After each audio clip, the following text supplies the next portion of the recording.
قال رسول الله صلى الله عليه وسلم لا حرمة المؤمن أعظم منك أو كما قال النبي صلى الله عليه وسلم. قال الله تبارك وتعالى في شأن حبيبه مخبرا وآمرا إن الله وملائكته يصلون على النبي يا أيها الذين آمنوا صلوا عليه وسلموا تسليما. الصلاة والسلام عليك يا سيدي يا رسول الله وعلى آلك وأصحابك يا سيدي يا سيدي يا حبيب الله. الصلاة والسلام عليك يا سيدي يا محبوب رب العالمين وعلى آلك وأصحابك يا سيدي يا سيدي يا خاتم النبيين. اللہ تبارک و تعالیٰ کی حمد و ثنا حضور نبی رحمت صلی اللہ علیہ وآلہ وسلم کی برگاہ کے اندر ہدیہ درود و سلام عرض کرنے کے بعد قابل سر تکریم سے احترام حاضرین گرامی، آپ کے سامنے قرآن مجید فرقان حمید کی آیت کریمہ کے چند کلمات تلاوت کرنے کی شرف حاصل کیا. دعا کرتا ہوں اللہ رب العالمین میری زبان پہ کلمہ حق جاری فرما کر سنا کر ہم سب کو عمل کرنے کی توفیق خیر نصیب فرمائیں. آج گفتگو ناحق قتل اور خودکشی کے برے انجام کے بارے میں کرنا مقصود ہے. اللہ رب العالمین نے قرآن مجید کے اندر ارشاد فرمایا یا ایھا الذین آمنوا، اے ایمان والو، کتب علیکم القصاص، تم پر قصاص فرض کیا گیا، قصاص کو مقرر کر دیا گیا. حدیث پاک کے اندر آتا ہے اور قصاص کا معنی یہ ہوتا ہے کہ کاٹنا برابر کرنا، یعنی جب کسی کو قتل کر دیا جائے گا تو قصاصاً اس کے بدلے میں جب قاتل کو قتل کر دیا جائے گا تو اس کو بھی اس کا جو زخم ہے وہ برابر کر دیا جائے گا اور اس کے قاتل کو کاٹ دیا جائے گا. تو مطلب کیا ہے کہ قصاص فرض کیا گیا ہے. اب حدیث پاک کے اندر آتا ہے سرکار دو عالم صلی اللہ علیہ وسلم نے فرمایا، حضرت عبداللہ بن مسعود رضی اللہ تعالیٰ عنہ سے حدیث پاک کے راوی ہیں، وہ فرماتے ہیں لا یحل دم امرئ مسلم، سرکار صلی اللہ علیہ وسلم نے فرمایا کہ کسی بھی مسلمان کا خون کرنا جائز نہیں ہے. کس مسلمان کا؟ جو یشہد ان لا الہ الا اللہ و انی رسول اللہ. نبی صلی اللہ علیہ وسلم نے فرمایا اس مسلمان کا خون جائز نہیں ہے جو مسلمان گواہی دیتا ہو کہ اللہ کے علاوہ کوئی اور الہ نہیں ہے اور بے شک میں اللہ کا رسول ہوں. جو مسلمان یہ گواہی دیتا ہو تو اس مسلمان کا خون کرنا جائز کسی صورت میں نہیں. ہاں آگے پھر استثناء کیا جا رہا ہے الا باحدی ثلاث، ہاں اگر 3 صورتوں میں سے ایک صورت اگر پائی جائے تو پھر اس کو قتل کر سکتے ہیں، پھر اس کا خون کیا جا سکتا ہے. اس کے علاوہ مسلمان کا خون کرنا جائز نہیں ہے. وہ بھی یہ جو 3 صورتیں آ رہی ہیں یہ بھی یہ نہیں ہے کہ جو بندہ جو ہے وہ اپنی مرضی سے کسی کو قتل کرنے کے در پہ ہو جائے قتل کر دے، نہیں، بلکہ یہ بھی پھر حاکم وقت پر فرض ہے کہ وہ حاکم وقت فیصلہ کرے اور اس کو مسلمان کو قتل کیا جائے. جو آگے 3 صورتیں آ رہی ہیں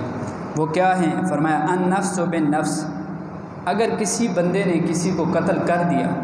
پھر حاکم وقت اس قاتل کے بارے میں فیصلہ یہ کرے سارے شواہدات کو دیکھ کر کہ اس کو بھی قصاصاً قتل کیا جائے، قاضی فیصلہ کرے تو اس کو قصاصاً قتل کیا جائے گا. یہ نہیں ہے کہ قاتل کو ہر بندہ اپنی جو ہے وہ استطاعت طاقت رکھ کر قاتل کو مارنا شروع کر دے تو پھر انصاف برپا نہیں ہوگا، پھر تو جذبات کے فیصلے ہوں گے. جذبات کے فیصلے کی اجازت نہیں دیتا ہے اسلام، بلکہ کیا ہوگا کہ قاضی پر یہ لازم ہے کہ قاضی وقت جو عادل حکمران ہے، جو جسٹس ہے، وہ اس کا حکم جاری کرے، عدالت اس کا باقاعدہ نوٹیفیکیشن جاری کرے کہ اس بندے کو قصاصاً قتل کیا جائے گا تو یہ قتل کرنا جائز ہوگا. دوسرا فرمایا والسیب الزانی،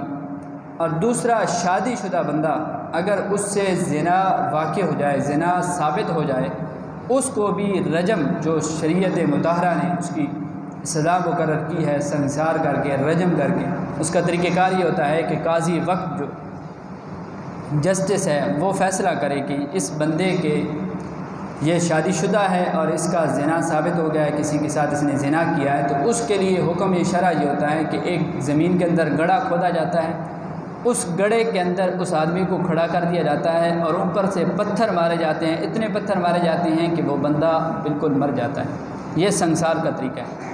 اب کسی مسلمان کا قتل جائز نہیں ہے مگر اس میں سے جو 3 صورتیں، پہلی صورت یہ ہے کہ اگر اس نے کسی کو قتل کیا تو قصاصاً اس کو قتل کیا جائے گا۔ دوسرا، اگر شادی شدہ ہے، اس نے زنا کر دیا، زنا ثابت ہو گیا، اس کو بھی قتل کیا جائے گا سنسار کے ذریعے۔ تیسرا فرمایا والمارق لدینہ التارک للجماعہ، تیسرا فرمایا جو اپنے دین سے عداوت کرنے والا ہو، دین سے منہ پھیرنے والا ہو،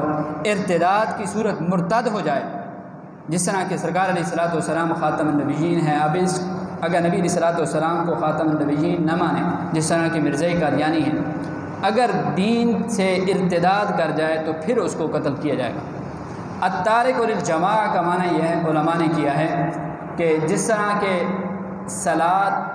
کا جو معنی شرعاً کیا جاتا ہے، اب اصطلاح کے اندر وہ جو مخصوص انداز، مخصوص طریقے کے ساتھ جو نماز ادا کی جاتی ہے، صلاۃ کا معنی یہ ہے۔ لغوی طور پر اگرچہ اس کا معنی ہاتھ اٹھا کر دعا کرنا ہے،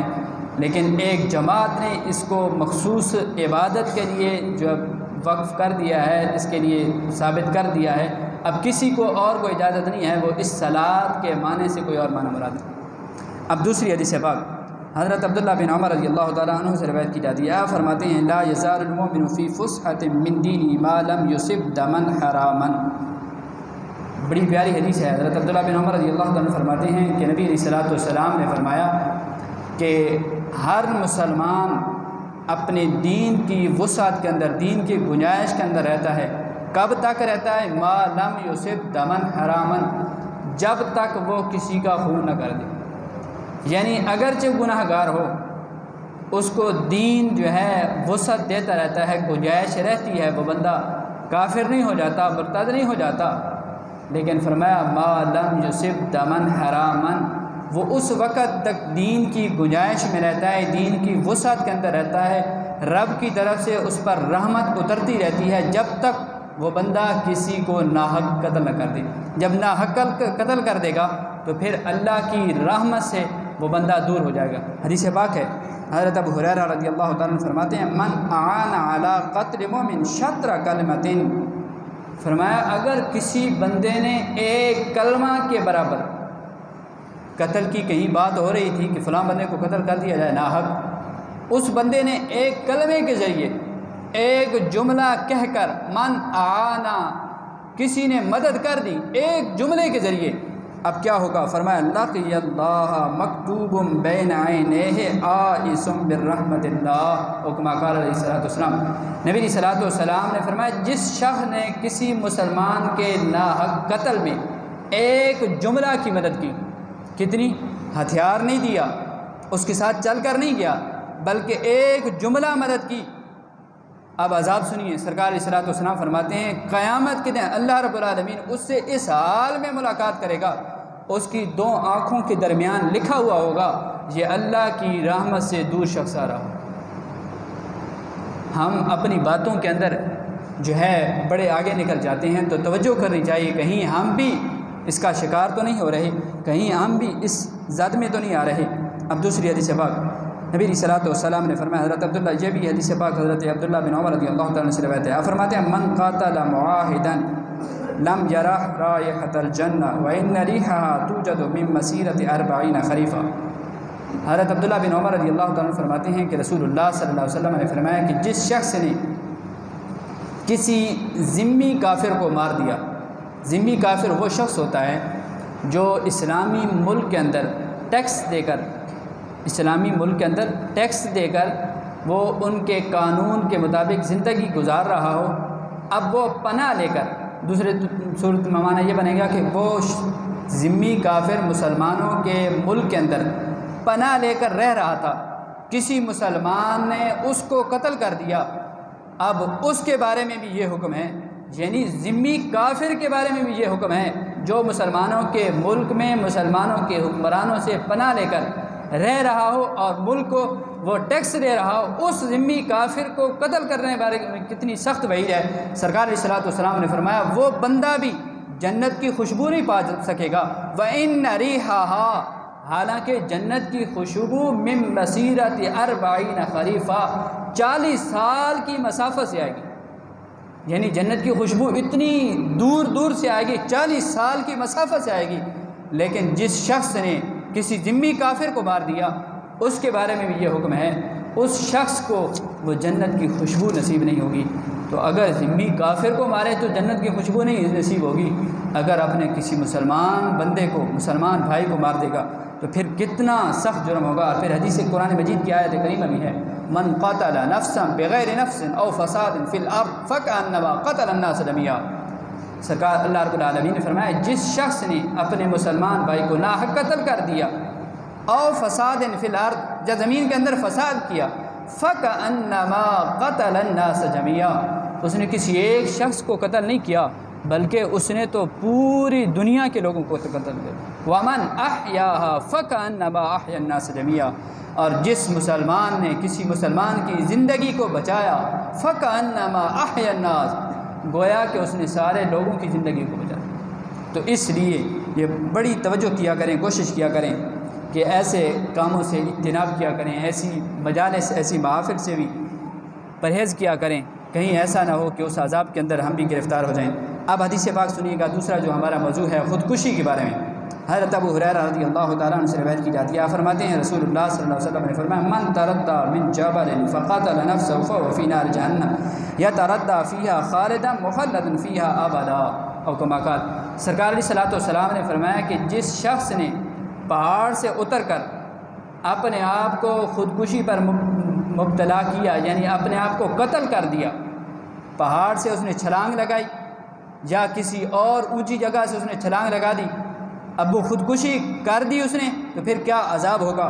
فرمایا فَهُوَ فِي نَارِ جَهَنَّمْ يَتَرَدَّى فِيهَا خَالِدًا مُخَلَّدًا، وہ ہمیشہ ہمیشہ جہنم میں رہے گا۔ اب جہنم میں جب رہے گا تو وہ بار بار اسی طرح وہ پہاڑ سے اترے گا، نیچے گرے گا، اس کو تکلیف وہی محسوس ہوگی لیکن اس کو موت واقع نہیں ہوگی۔ جہنم کے اندر روزانہ اسی کو بار بار یہ سلسلہ اس کے ساتھ جاری و ساری رہے گا۔ تو اس لیے اب یہاں تو پہاڑ کا ذکر کیا جا رہا ہے، جو بھی خودکشی کا طریقہ اگلی حدیث کے اندر آتا ہے الذی یحنق نفسہ یحنقها فی النار، کہ جو شخص اپنا گلا گھونٹ کر خود کو مار دے، یا اسی طرح آج جو ہے وہ مختلف میڈیسن، مختلف ٹیبلٹ اگر کوئی ایسی زہریلی لے لیتا ہے، وہ بندہ بھی توجہ کرے، وہ نوجوان بالخصوص جو گھر والوں کو دھمکیاں دے دیتے ہیں کہ جناب آج اگر آپ نے ہماری یہ فرمائش پوری نہیں کی تو ہم خودکشی کر دیں گے۔ اب خودکشی کی کتنی وعید ہے۔ نبی علیہ الصلوۃ والسلام نے فرمایا جو بندہ اپنا گلا گھونٹ دے یا پہاڑ سے چھلانگ لگا لے، وہ قیامت تک کے لیے جہنم کے اندر اسی تکلیف میں مبتلا رہے گا جب تک قیامت نہیں آئے گی۔ کتنا بڑا عذاب ہے کہ وہاں اس کو موت نہیں آئے گی جہنم کے اندر، وہ بار بار اس کو وہی تکلیف محسوس ہوتی رہے گی۔ آگے فرمایا ومن تحسى سما فقتل نفسه فسمه في يده تحسى في نار جہنم، اور جس شخص نے زہر لیا اپنے آپ کو قتل کر دیا، اب وہ زہر جہنم کے اندر اس کے ہاتھ میں ہوگی، وہ زہر لے گا، اس کو تکلیف محسوس ہوگی لیکن موت واقع نہیں ہوگی، وہ ہمیشہ اسی تکلیف کے اندر مبتلا رہے گا۔ تو نوجوانوں کو بالخصوص چاہیے، توجہ کرنی چاہیے اس بات پہ کہ نہ تو خودکشی کی بات کرنی چاہیے اور نہ ہی خودکشی کے درپے ہونا چاہیے۔ اگر خودکشی کر لے گا تو اس دنیا سے تو اس کی جان چھوٹ جائے گی، لیکن جہنم کے اندر وہ بہت بڑی سخت جو ہے وہ تکلیف کے اندر مبتلا ہو جائے گا۔ اب اگلی حدیث پاک سنیے، سرکار علیہ الصلوۃ والسلام نے فرمایا جو ناحق قتل کرتے ہیں، حضرت جندب رضی اللہ تعالیٰ عنہ سے روایت کی جاتی ہے، آپ فرماتے ہیں حدثنی فلان، مجھے فلاں نے حدیث بیان کی، مجھے فلاں نے حدیث بیان کی۔ کیا حدیث بیان کی؟ آپ فرماتے ہیں وہ بندہ کہہ رہا تھا، رسول اللہ صلی اللہ علیہ وسلم نے فرمایا یجیء المقتول بقاتلہ یوم القیامہ، نبی علیہ الصلوۃ والسلام نے فرمایا کہ قاتل اپنے مقتول کو لے کر قیامت کے دن رب کی بارگاہ میں آئے گا۔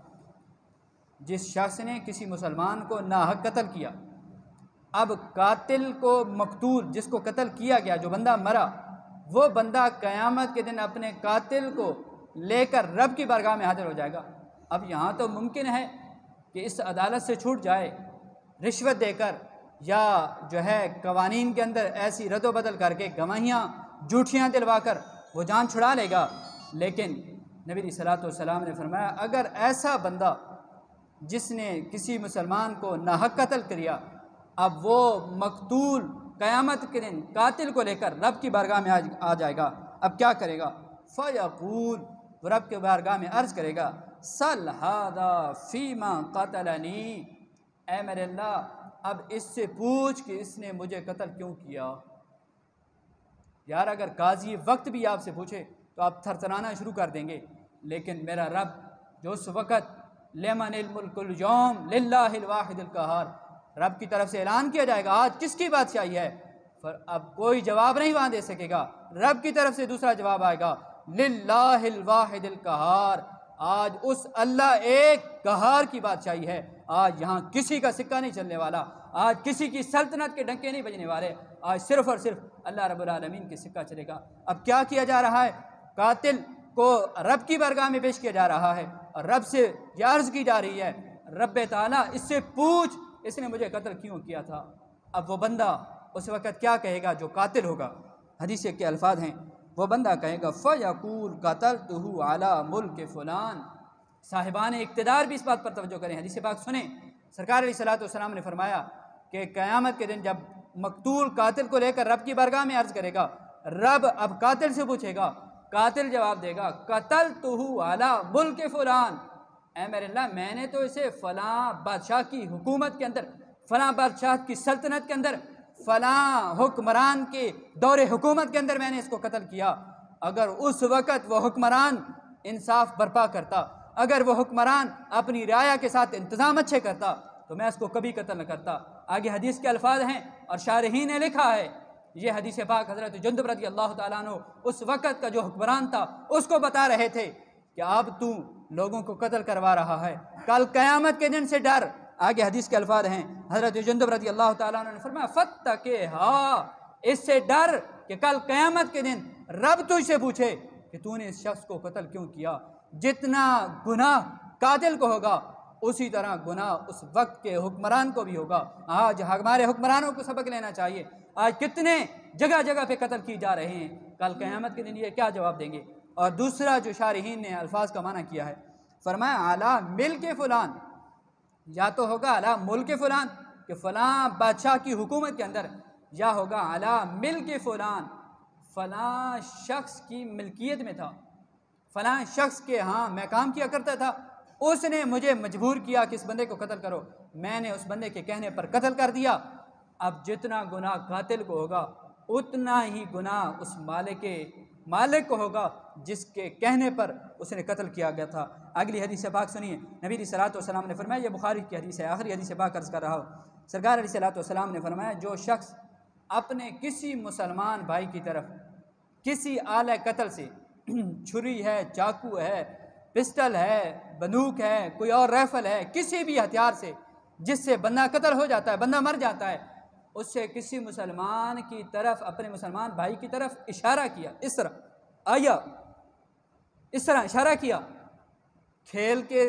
مذاق کے موڈ میں یا کسی صورت میں اشارہ کیا، نبی علیہ الصلوۃ والسلام نے فرمایا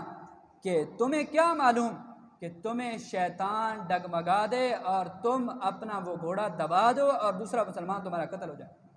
اور دوسری حدیث کے الفاظ کا مفہوم یہ ہے، مسلم شریف کی حدیث کا الفاظ کا مفہوم کہ نبی علیہ الصلوۃ والسلام نے فرمایا جب مسلمان کی طرف اشارہ اس طرح کرتا ہے، فرشتے اس پہ لعنت کرتے ہیں۔ خدا را ان جو ہے مجالس سے،